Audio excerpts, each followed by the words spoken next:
여름철 최고의 주전부리 옥수수. 뜨거운 김 호호 불어가며 하모니카 불어대면 저절로 소환되는 어린 날의 추억. 단맛과 씹히는 맛이 좋아 많은 이들에게 고루 사랑을 받는 최고의 작물 옥수수다. 지나가는 길손도 한 번쯤 쳐다보게 만드는 옥수수의 구수한 향기. 건강밥상 오늘은 햇살이 야무지게 연들어 있는 추억의 보물 옥수수와 함께한다. 옥수수는 제아잔틴과 루테인을 다량 함유하고 있기 때문에 눈이 피로해지는 것을 막아주기도 하고 안구의 검조함이나 백내장 같은 눈 관련 질환을 예방하는 데 도움이 됩니다. 또한 옥수수는 철분 및 엽산이 풍부하여 임신 초기에 빈혈을 예방하는 음식으로도 응용할 수 있습니다. 세계 3대 식량 작물로 꼽히는 옥수수.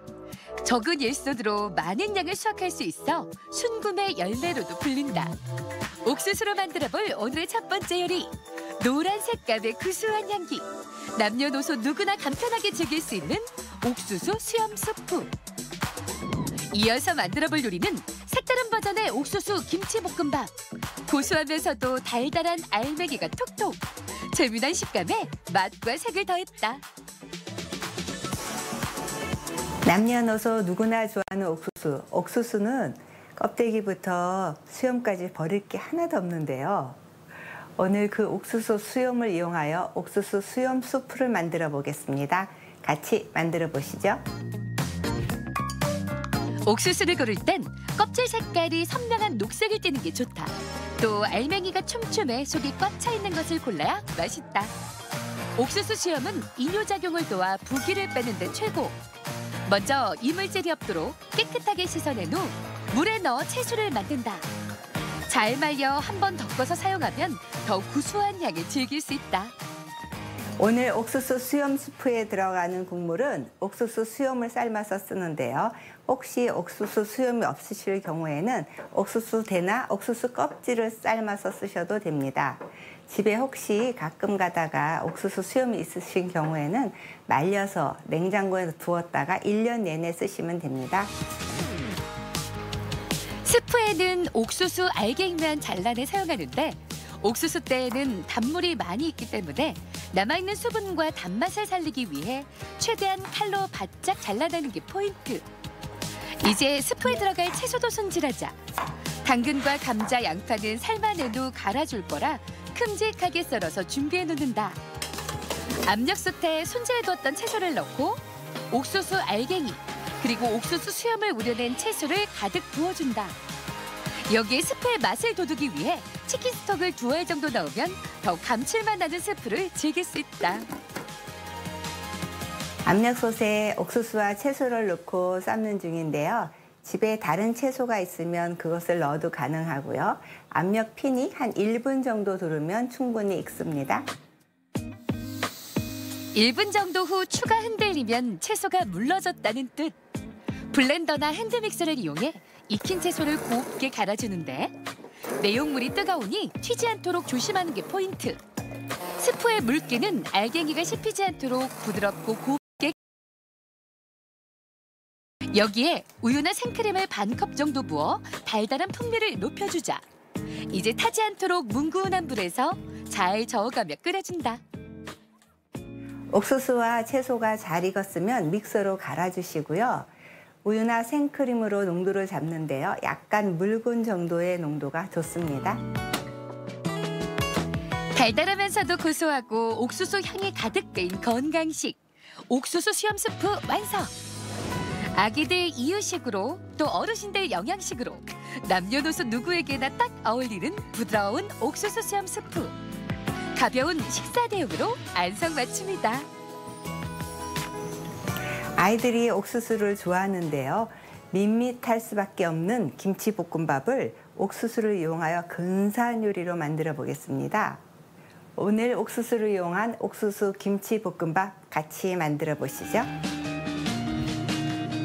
잘 삶은 옥수수는 뜨거운 김을 식힌 후 위생비닐에 담아 냉동 보관하면 1년이 지나도 맛있게 먹을 수 있다. 다양하게 활용도가 높은 캔 옥수수. 요리에 활용할 통조림 옥수수는 체에 받친 후 뜨거운 물을 골고루 부어가며 통조림 안에 들어있던 식품 첨가물이나 불순물들을 제거한다. 옥수수에 남아있는 물기는 완벽하게 빼준다.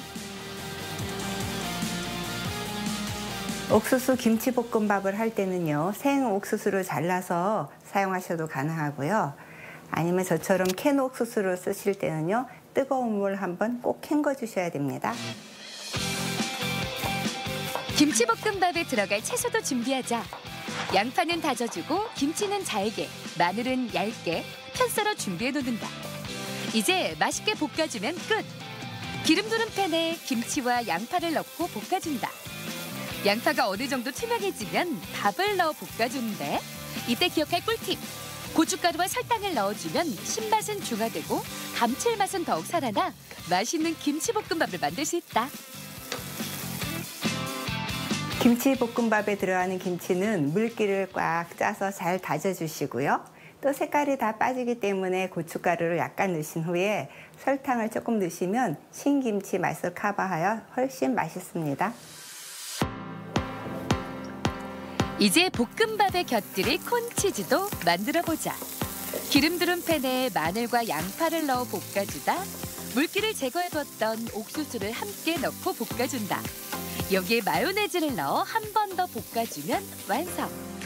이제 내 열그릇 한쪽에 김치볶음밥을 보기 좋게 담고 그 테두리에 볶은 옥수수를 뱅 두른 후 치즈를 넉넉하게 뿌려 열을 살짝 가열하면 맛있는 옥수수 김치볶음밥 완성! 옥수수 김치볶음밥을 플레이팅 하실 때는요, 김치볶음밥을 가운데 놓으시고 테두리에 콘치즈를 돌려 담는데요. 내열 그릇이 있을 경우에는 불 위에 얹으시면 가능하고요. 혹시 내열 그릇이 없으신 경우에는 전자레인지에 돌리셔도 좋습니다. 톡톡 터지는 옥수수에 고소한 치즈, 거기에 국룰인 김치볶음밥까지 평범을 거부한 맛, 옥수수 하나로 고급진 맛이 탄생했다. 옥수수 씨눈에는 필수 지방산인 리놀레산이 많이 함유되어 있는데요. 혈중 콜레스테롤 수치를 낮춰주어 심혈관 질환을 예방하는 데 도움이 됩니다. 옥수수는 찌거나 삶으면 노화 방지와 암 예방에 좋은 항산화 성분이 증가하고 비타민 E, 토코페롤도 풍부해지면서 면역력을 높이고 피부 미용에도 도움이 됩니다. 쫀득쫀득, 담백한 맛에 톡톡 터지는 식감으로 사랑받는 여름철 별미 옥수수. 찰옥수수, 미백옥수수, 초당옥수수. 씹는 맛과 기호에 따라 골라 먹는 재미도 있다. 입안 가득 밀려오는 노란 행복. 옥수수가 있는 뜨거운 여름. 오늘도 신나는 옥수수 하모니카로 행복한 건강 밥상을 만들어보자. 건강플러스 인사드립니다. 안녕하세요, 남준식입니다. 안녕하세요, 윤희영입니다. 남녀노소 막론하고 인생 최고의 화두, 바로 건강한 삶이 아닐까 싶습니다. 그러기 위해서는 적절한 체중, 적당한 다이어트가 필요한데요. 특히 고도 비만의 경우 운동과 식이요법만으로는 관리하기 어려운 숙제가 됐습니다. 맞습니다. 살을 빼야 하나 말아야 하나 이런 고민으로 그치는 게 아니라 비만은 치료받아야 할 질병인데요. 그래서 이번 시간에는 비만에 대해 자세히 살펴보도록 하겠습니다.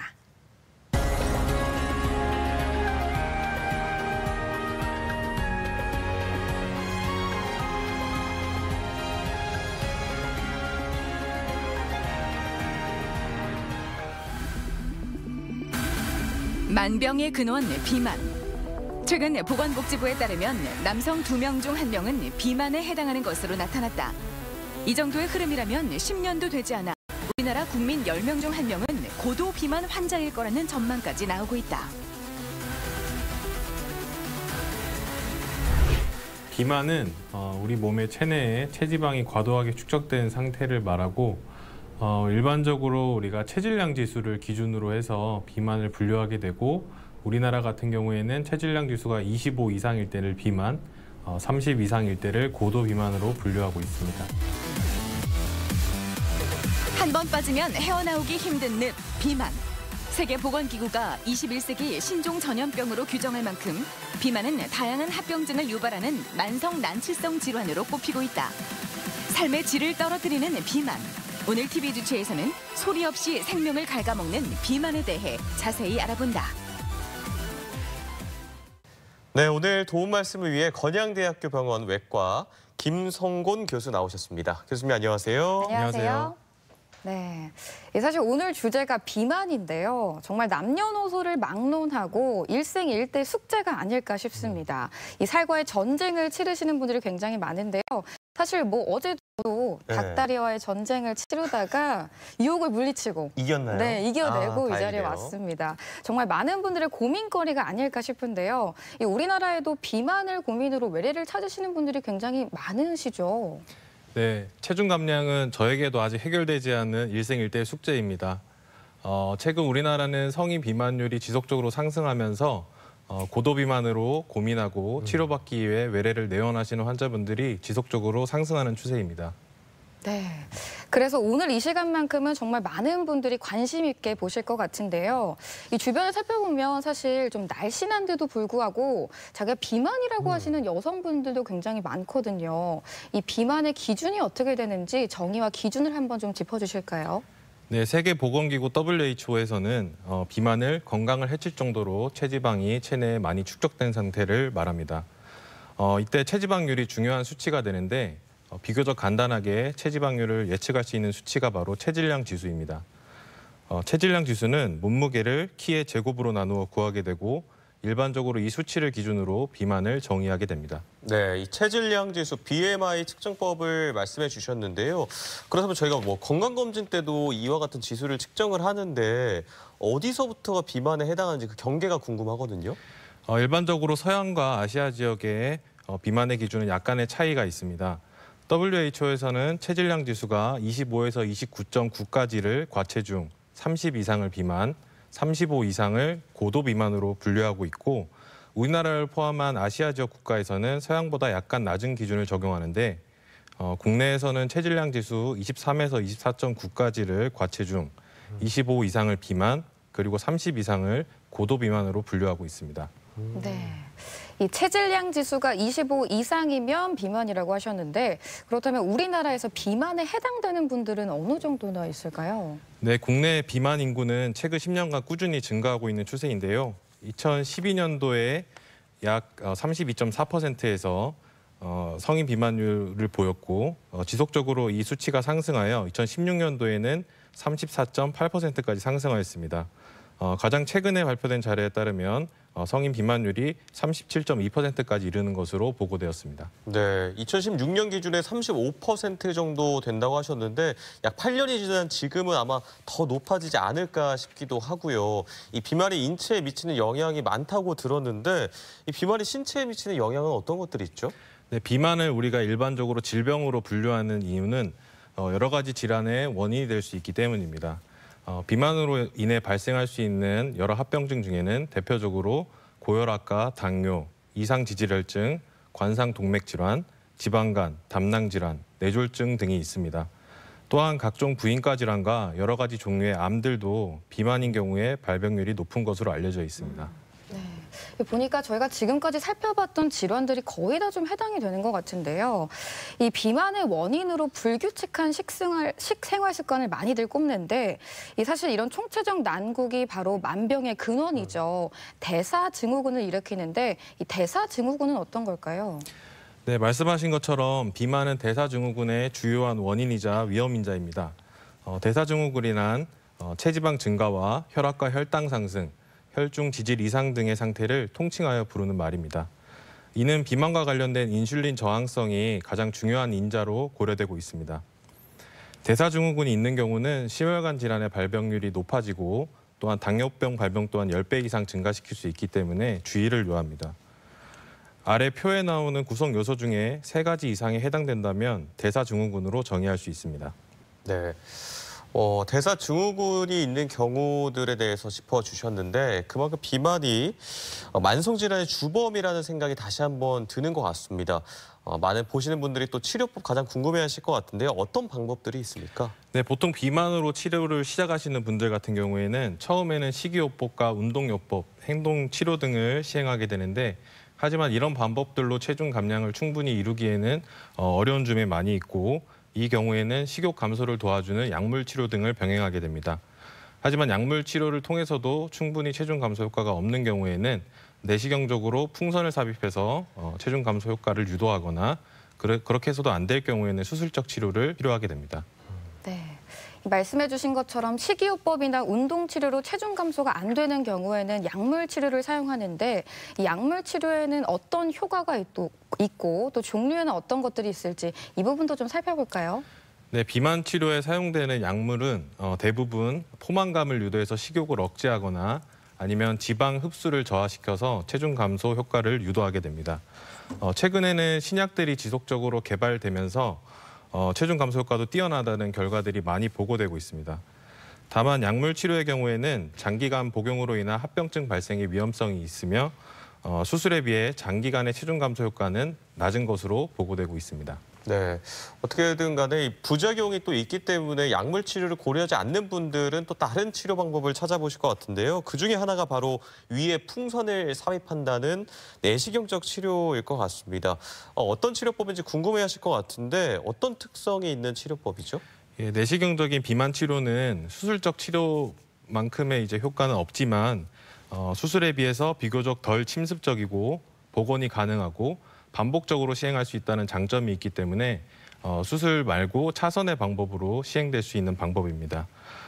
내시경을 통해서 위 안에 풍선을 거치하고 약 6에서 12개월 정도 유지한 후 제거를 하게 되는데 시술을 받고 나면 위내 풍선으로 인해서 쉽게 포만감을 느끼고 식욕을 억제해서 체중 감소 효과를 유도하게 됩니다. 풍선이 안에 들어있는 거죠? 네, 내시경을 통해서 위내 이런 풍선을 거치하게 되고 풍선을 거치한 이후에 약 6에서 12개월 뒤에 풍선을 제거하게 됩니다. 이런 풍선을 위내에 거치하게 되면 식사를 한 이후에 쉽게 포만감을 느끼고 식욕도 억제되기 때문에 체중 감소 효과를 볼 수가 있게 되고 이러한 위내 풍선 거치술은 이전에 위 절제 과거력이 있거나 횡격막 탈장이 있는 환자분, 출혈성 경향이 있거나 임신, 간경변 환자에서는 시술이 제한됩니다.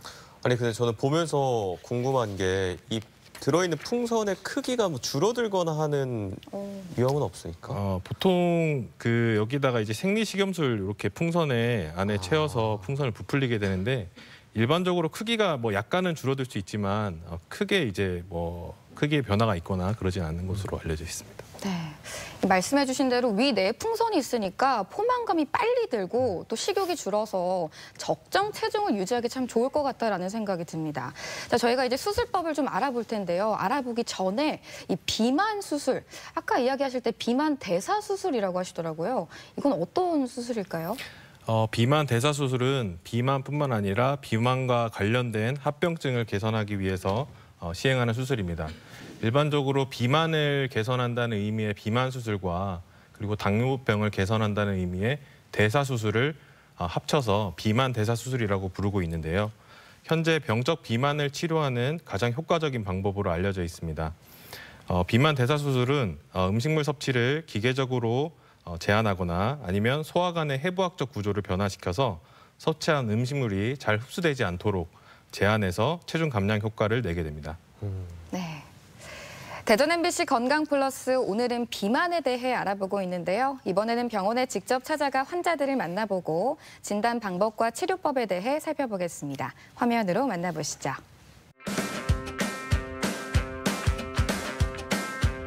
한국인의 비만율은 10년 새 2배가량 증가했다.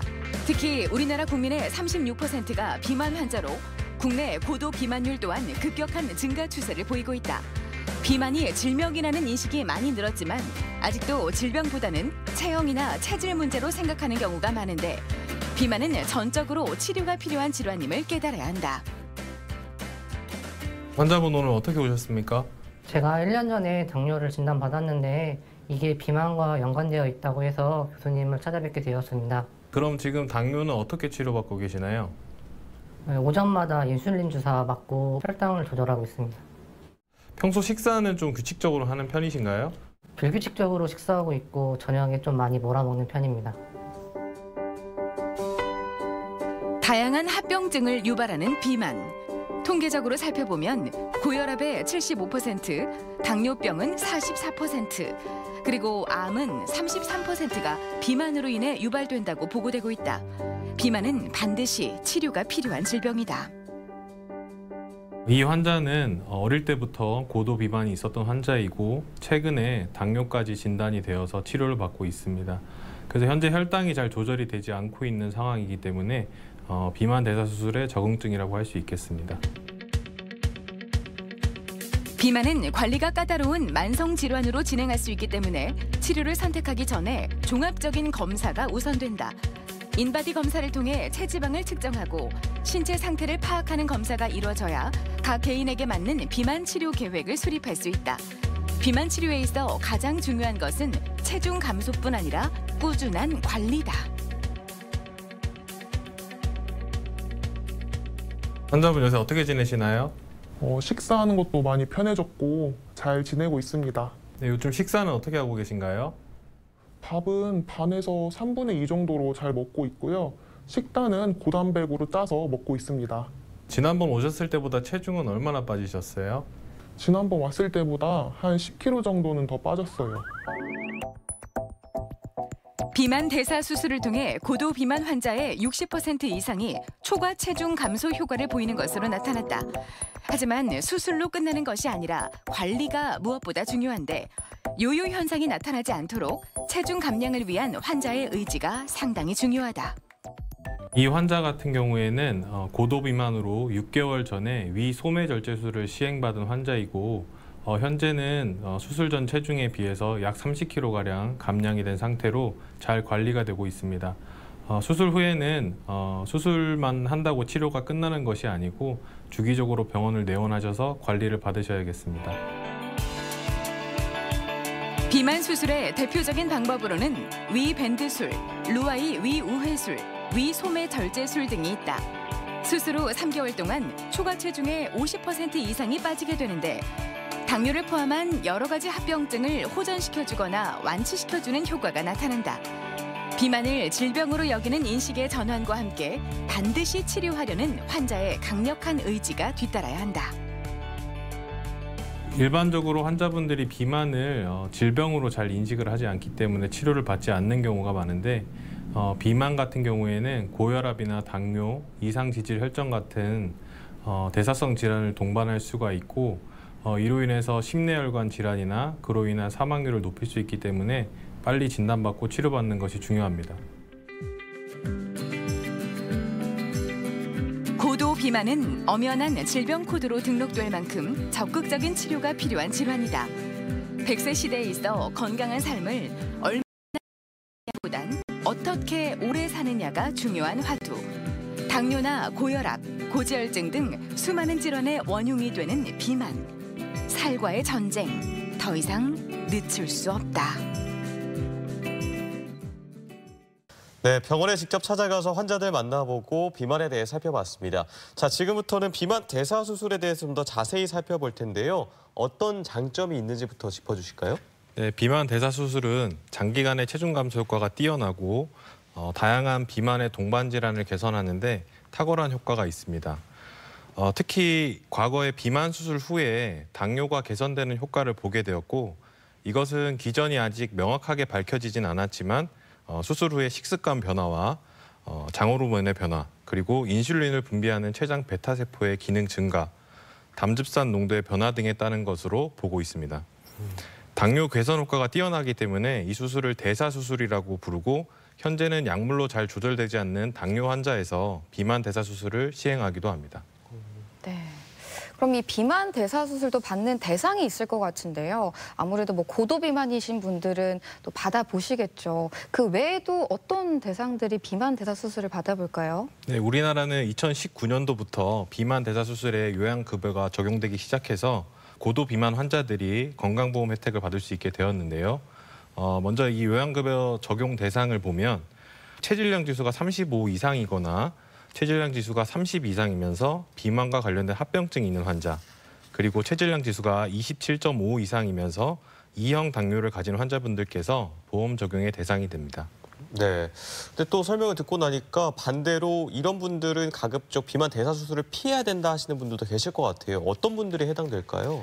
네, 일반적으로 전신 마취가 어려운 심각한 심폐질환을 앓고 있다든지 조절되지 않는 혈액 응고 장애가 있으신 분들 같은 경우에는 수술을 받아서는 안 되고, 또한 심각한 정신과적인 질환을 갖고 있거나 간 질환이 심한 경우, 암 환자인 경우에는 수술의 금기 사항으로 간주되고 있습니다. 네. 이 비만 대사 수술도 보니까 시행된 지가 굉장히 좀 오래됐더라고요. 아마 수술법도 많이 바뀌었을 것 같은데 과거부터 현재까지 좀 어떻게 바뀌었는지 이 부분도 좀 짚어주시죠. 서양에서 먼저 비만의 치료로 수술이 처음 등장하게 되었고, 과거부터 지금까지 다양한 종류의 수술들이 많이 소개되었습니다. 초창기에 시행되었던 수술 같은 경우에는 근위부 소장을 대장에 연결하거나 근위부 소장을 말단 회장에 연결하는 수술들이 시행되었는데, 이는 영양분의 흡수를 극단적으로 제한해서 체중 감량 효과를 유도하는 수술이었고, 이런 수술들은 체중 감량 효과가 굉장히 뛰어나긴 했지만 수술 후에 간 부전이나 심각한 영양 결핍 등을 유발해서 현재는 시행되고 있지 않습니다. 비만 대사 수술은 기전에 따라서 크게 이제 세 가지로 분류를 할 수가 있는데, 먼저 음식물의 섭취를 물리적으로 제한하는 섭취 제한 술식과 섭취된 음식물의 영양분을 흡수를 저해하는 흡수 억제 술식, 그리고 이 두 가지 효과를 모두 이제 가질 수 있는 혼합형 술식이 있습니다. 현재 우리나라에서는 위 소매 절제술과 그다음에 루아이 위 우회술이 가장 많이 시행되고 있는 비만 대사 수술입니다. 네, 생각보다 비만 수술의 종류가 다양한 것 같은데요. 짚어주신 대로 많이 사용되는 두 가지 중에서 먼저 위소매 절제술, 어떤 수술인지 좀 설명을 부탁드립니다. 위소매 절제술은 위의 일부를 소매 모양으로 절제해서 위의 용적을 줄임으로써 음식물의 섭취량 자체를 줄이는 섭취 제한 술식이라고 보시면 됩니다. 수술 후에는 위의 용적이 굉장히 줄어들기 때문에 수술 전의 식사량에 비해서 식사량 자체가 굉장히 많이 줄어들게 되고, 위를 소매 모양으로 이렇게 절제를 해내고 나면 식욕을 유발하는 호르몬인 그렐린이라는 호르몬의 혈중 농도가 상당한 감소를 보이고, 이로 인해서 식욕이 억제되는 효과가 있습니다. 위 소매 절제술 같은 경우에는 수술 전 체중에서 초과된 체중의 감소량이 60% 이상이 될 정도로 체중 감소 효과가 굉장히 탁월한 수술이고, 합병증의 발생도 굉장히 낮은 편이기 때문에 우리나라에서 가장 많이 시행되고 있는 비만 대사 수술입니다. 네. 위를 소매 모양으로 크기를 줄여서 섭식을 제한해보는 위 소매 절제술까지 살펴봤습니다. 그럼 다음으로는 위 우회술, 이것도 한번 설명해 주실까요? 위 우회술은 약 15에서 30cc 정도로 작은 위주머니를 형성하고 여기에 소장을 이어 붙여주는 수술입니다. 위 우회술 같은 경우에는 음식물의 섭취량 자체도 줄이고, 섭취된 음식물이 근위부 소장을 약 1에서 1.5m 정도 우회하여 지나가기 때문에 음식물의 영양분이 흡수되는 것도 억제해서 두 가지 효과를 모두 가질 수 있고, 그래서 상당한 양의 체중 감량 효과를 낼 수 있는 수술이고요. 앞서 말씀드린 위소매 절제술에 비해서 체중 감소 효과도 더 큰 것으로 알려져 있고, 특히나 2형 당뇨병 개선에 매우 효과적이기 때문에 비만 환자 중에서 당뇨로 고생하시는 환자분들이 이 위 우회술의 적용 대상이 되겠습니다. 두 가지 수술법 설명해 주셨는데요. 어떤 기준으로 좀 수술법을 선택해 보게 될까요? 위 소매 절제술 같은 경우에는 처음 고도 비만으로 병원을 내원해서 수술을 받길 원하시는 분들에게 시행할 수 있는 쉬운 수술 방법이고, 위 우회술 같은 경우에는 고도 비만 환자들 중에서 당뇨병으로 고생을 하시고 약물로 당뇨가 잘 치료되지 않는 경우에는 위 우회술을 시행하도록 하고 있습니다. 네, 비만 대사 수술법에 대해 살펴보고 있는데요. 많은 분들이 가장 걱정하시는 게 바로 수술 후에 합병증에 대한 우려일 것 같습니다. 수술 후에 생길 수 있는 합병증에는 어떤 것들이 있을까요? 수술 후에 생길 수 있는 합병증은 장을 절제한 부위나 아니면 장과 장을 연결해준 부위가 잘 아물지 않아서 발생하는 문합부의 누출이나 그 절제된 부분에서 출혈이 생기는 출혈, 그리고 절제된 부분이 좁아지는 문합부 협착 등의 합병증이 발생할 수가 있는데, 수술 방법에 따라서 합병증의 종류나 빈도에 약간 차이가 있지만 전체적인 합병증의 발생 빈도는 약 5% 미만으로 합병증 발생이 매우 낮은 안전한 수술이라고 보시면 되겠습니다. 네. 근데 사실 이 합병증보다도 치료 효과가 워낙 좋기 때문에 많은 분들이 선택하실 것 같은데요. 이 비만 대사 수술을 하고 난 후에 치료 효과는 어느 정도까지 좀 기대해 볼 수 있을까요? 비만 대사 수술은 병적 비만 환자에서 장기간 체중 감량을 유지하는데 가장 효과적이고 유일한 치료법이라고 할 수 있겠습니다.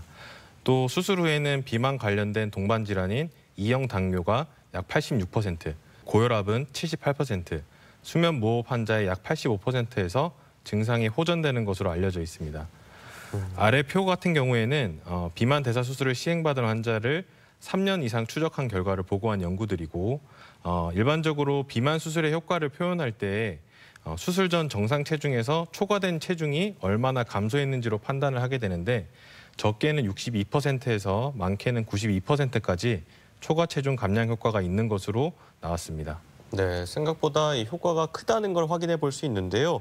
그럼 수술을 고려하는 분들을 위해서 수술 전후에 다시 한번 어떤 부분들을 짚고 가야 되는지 정리해 주시면 좋을 것 같아요.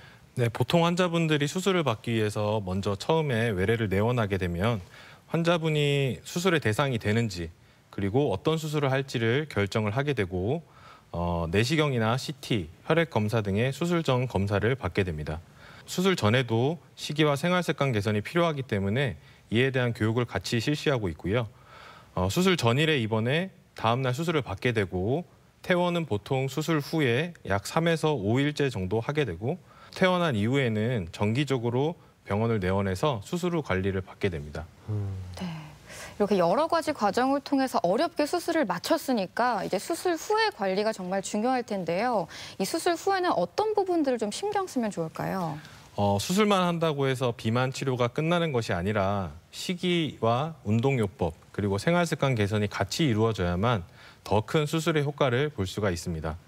보통 수술 후 2년까지를 체중 감량기라고 부르고 그 이후부터를 체중 유지기라고 볼 수 있는데 체중 감량기에 정기적으로 병원을 내원해서 전문가에게 정기적인 식이와 영양 상담을 받는 것이 체중 감량을 유지하는 데 매우 효과적이고 중요한 문제라고 할 수 있습니다.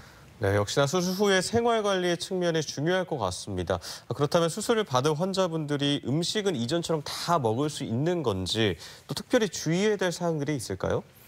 아무래도 수술 초기에는 위의 용적이 굉장히 줄어들기 때문에 식사량도 많이 줄고 수술 전처럼 식사를 하기 어려운 경우가 많은데요. 보통은 수술 후 1에서 2일째까지는 맑은 유동식을 드리고 3에서 7일까지는 미음과 더불어서 두유, 요거트 같은 전유동식을 함께 드시게 하고 2, 3주 뒤부터는 저지방 고단백식 위주의 유동식이나 반고용식을 드시고 수술하고 4주 이상이 되면 천천히 부드러운 밥, 그 이후에는 일반 식사를 하시도록 설명드리고 있습니다. 네. 이렇게 비만 대사 수술에 대해서 알아보고 있는데요. 사실 사춘기에 고도 비만인 친구들은 더 고민이 많을 것 같습니다.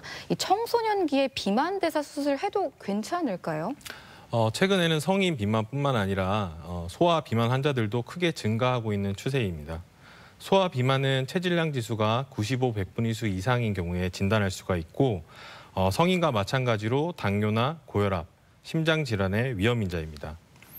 소아의 경우에는 식이요법과 운동을 통해서 먼저 체중 감량을 시도해 보도록 유도하고 있는데 아주 중증인 경우에는 수술적 치료가 고려될 수 있습니다. 하지만 아직 성장이 끝나지 않은 소아의 경우에는 비만 수술을 한 이후에 성장이나 발달에 영향을 줄 수가 있기 때문에 우리나라에서는 보통 뼈 성장이 완료되는 시점인 만 16세 이상에서 수술을 고려하고 있습니다. 네. 자, 지금까지 비만 치료에 대해서 살펴봤는데요. 이것만은 확인하고 가자. 이렇게 생각하시는 부분 좀 짚어주실까요? 네, 보통 환자분들이 살을 빼기 위해서 식이요법이나 운동을 하다가 효과가 별로 없어서 쉽게 치료를 포기하는 경우가 많은데 약물이나 수술 같은 다른 치료법들도 있기 때문에 만병의 근원인 고도비만 더 미루지 말고 늦기 전에 치료받으셨으면 좋겠습니다. 그리고 비만 대사 수술이 장기간 체중 감량을 유지하고 동반된 대사 질환을 개선하는 데 유일한 치료법이라는 걸 아셨으면 좋겠습니다. 비용이나 수술에 대한 두려움으로 치료를 안 받으시는 분들이 많은데 이제는 건강보험 혜택도 받을 수 있고 또 안전한 수술이기 때문에 망설이지 말고 치료를 받으셨으면 좋겠습니다. 네. 대전 MBC 건강플러스 오늘은 비만에 대해 알아보고 있는데요. 이번에는 이와 관련된 오해와 진실을 OX로 풀어보겠습니다. 네, 이거 저도 참 궁금한 질문이에요. 제 가족 중에 이런 말 달고 사는 사람이 있거든요. 물만 먹어도 살이 찌는 체질이 있다. 이거 O입니까, X입니까? 정답은 X입니다. 다행이네요. 네. 물은 칼로리가 없기 때문에 물만 마신다고 해서 실제로 살이 찌지는 않고요. 살이 찌는 것은 먹은 섭취한 열량보다 소비하는 열량이 적기 때문에 일어나는 현상인데 물만 먹어서 보통 살이 찐다고 하시는 분들은 실제로 식사를 기록해 보면은 물 이외에 음식이나 간식을 많이 섭취하는 경우가 흔합니다. 네. 다른 걸 많이 먹기 때문에 물도 역시 많이 섭취하게 된 게 아닌가. 네. 맞습니다. 네. 자, 다음 질문으로는요. 아마 저희 방송을 꾸준히 보셨다면 맞추실 수 있을 것 같은데요. 비만 대사 수술로 당뇨를 치료할 수 있다. 왠지 예상이 가는 답변이 있을 것 같은데 O인가요, X인가요? 정답은 O입니다. 네. 실제로 수술을 받은 환자분들이 대부분의 혈당이 개선되는 것을 볼 수가 있고 당뇨가 있으셨던 분들은 원래 드시던 약을 줄이거나 끊는 경우도 상당히 많이 볼 수가 있습니다. 이런 효과 때문에 최근에 당뇨 환자에서도 비만 대사 수술을 시행해서 좋은 결과를 보인 연구들도 많이 발표되고 있습니다. 네, 당뇨 환자분들에게도 도움이 될 것 같고요. 이 질문도 궁금해하실 것 같아요. 위 소매 절제술 이후에 다시 한번 위가 더 늘어날 수가 있다. 이거 O입니까, X입니까? 정답은 세모라고 생각합니다. 위 소매 절제술을 받게 되면 위 용적이 상당히 줄어들게 되는데 시간이 지나면서 어느 정도 위가 늘어나기는 하지만 수술하기 전만큼 위가 늘어나지는 않습니다. 실제로 수술을 받은 지 오래되신 환자분들이 수술하기 전보다 식사를 많이 한다고 하시는 분들이 있는데 이것은 위가 실제로 수술하기 전만큼 늘어난 것이 아니라 환자분들이 시간이 지나면서 식사에 적응을 하게 되고 그래서 식사를 더 이제 잘 할 수 있게 되는 것이라고 보시면 되겠습니다. 다음으로 비만 수술을 받으면 임신과 출산이 어렵다. O일까요, X일까요? 정답은 X입니다. 임신을 준비 중인 여성분들이 비만 수술을 받아도 되는지 궁금해하는 경우가 있는데 비만 수술은 오히려 임신과 출산에 좋은 영향을 준다고 볼 수 있겠습니다. 고도 비만은 불임이나 난임의 원인이 될 수도 있기 때문에 수술을 받게 되면 생식 기능도 개선되고 임신과 관련된 합병증도 줄어드는 것으로 알려져 있습니다. 그렇군요. 자, 다음 질문인데요. 탄수화물이 이 비만의 주된 원인이다. 이거 O인가요, X인가요? 저는 O라고 생각하고요. 탄수화물은 흡수돼서 우리 몸에 이제 포도당으로 전환이 되고 이게 우리 몸에 에너지를 소모하는 데 주로 사용이 되는데 이 사용하고 남은 당이 이제 간에서 지방으로 전환이 되게 되고 그 지방이 체내에 축적되게 됩니다.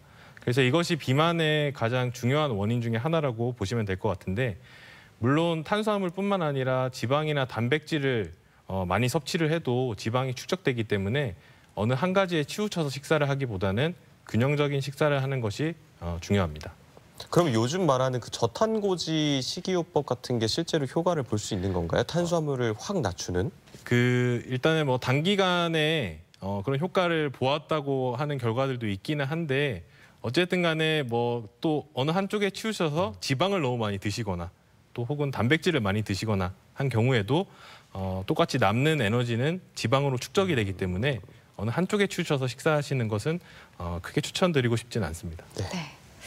이렇게 비만에 관한 오해와 진실을 OX로 풀어봤고요. 계속해서 시청자 여러분의 궁금증 풀어보도록 하겠습니다. 지인이 비만 대사 수술을 앞두고 있습니다. 혹시 수술 후 일상생활에 주의해야 할 부분이 있는지 궁금합니다. 네, 모든 수술이 그렇겠지만 역시나 시청자분께서 수술 후의 관리를 궁금해하셨습니다. 수술 후에 주의해야 될 사항들을 좀 말씀해 주실까요? 일상생활에서 크게 주의해야 될 부분이라고 하면 아무래도 식사와 관련된 부분이라고 할 수 있겠는데요.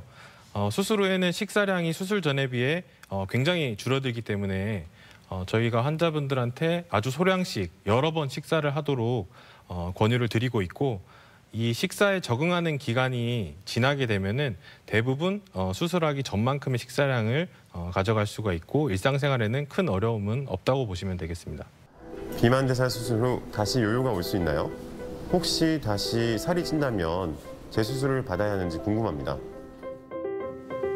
네, 그 힘든 수술을 마쳤는데 요요가 오면 정말 속상할 것 같습니다. 혹시나 요요가 찾아오는지 재수술은 가능한지 이 점을 궁금해하셨네요. 네, 안타깝게도 일부 환자에서 수술한 이후에 체중이 다시 증가하는 경우를 간혹 볼 수 있는데 이런 환자에서 재수술은 가능합니다. 위 소매절제술을 시행받았던 환자에서는 다시 소매절제술을 시행하거나 혹은 소매절제술에서 위 우회술로 전환하는 수술도 가능하고요. 다만 이제 수술 후에 지속적으로 관리를 받아온 환자들 같은 경우에는 다시 체중이 증가하는 경우가 좀 더 적기 때문에 수술을 하고 나서 정기적으로 병원을 내원해서 관리를 꾸준히 받으시는 것이 중요하다고 보시면 되겠습니다. 네. 끝으로 비만에 대해서 꼭 기억해야 할 점, 핵심을 한마디로 요약해 주시면 좋을 것 같은데요. 비만은 네모다. 이 네모원을 좀 채워주신다면요? 제가 이거를 많이 고민을 했는데 저는 비만은 신용카드다라고 생각합니다. 오, 신용카드. 네. 왜죠? 신용카드는 우리가 물건을 사거나 신용카드를 쓸 때는 기분이 좋지만 뒤돌아서면 후회와 안 좋은 것들만 남게 되는데 비만도 마찬가지로 먹을 때는 좋지만 뒤돌아서면 늘어난 체중과 안 좋은 합병증 관련된 질환만 남는다고 생각하고요. 그래서 비만 치료를 고민하시고 있으신 분들 같은 경우에는 더 늦지 않게 빨리 병원을 내원하셔서 치료를 받고 건강해지셨으면 좋겠습니다. 무릎을 탁 치게 되는 그런 네. 비유가 아닌가 싶어요. 비만은 신용카드다. 많은 분들이 궁금해하시는 비만에 대해서 오늘 자세한 이야기 들어봤습니다. 지금까지 도움 말씀에 건양대학교 외과 김성곤 교수였습니다. 오늘 말씀 감사합니다. 고맙습니다. 감사합니다. 네, 과체중이나 비만인 경우에 다이어트를 위해서 정말 극소량만을 섭취하시는 경우들이 있는데요. 이런 경우에는 다이어트는 고사하고 영양 불균형이나 또 요요를 쉽게 초래할 수 있다고 합니다. 맞습니다. 무엇보다 건강한 체중 감량이 가장 중요하겠죠. 이 고도 비만은요, 단기간 내에 찾아오는 게 아니라고 하니까요. 권장 칼로리 섭취와 함께 꾸준한 운동도 꼭 실천해 보시기 바랍니다. 네, 대전 MBC 건강플러스 오늘 저희가 준비한 소식은 여기까지입니다. 건강한 한 주 보내시고요. 저희는 다음 이 시간에 인사드리겠습니다. 함께해 주신 여러분 고맙습니다.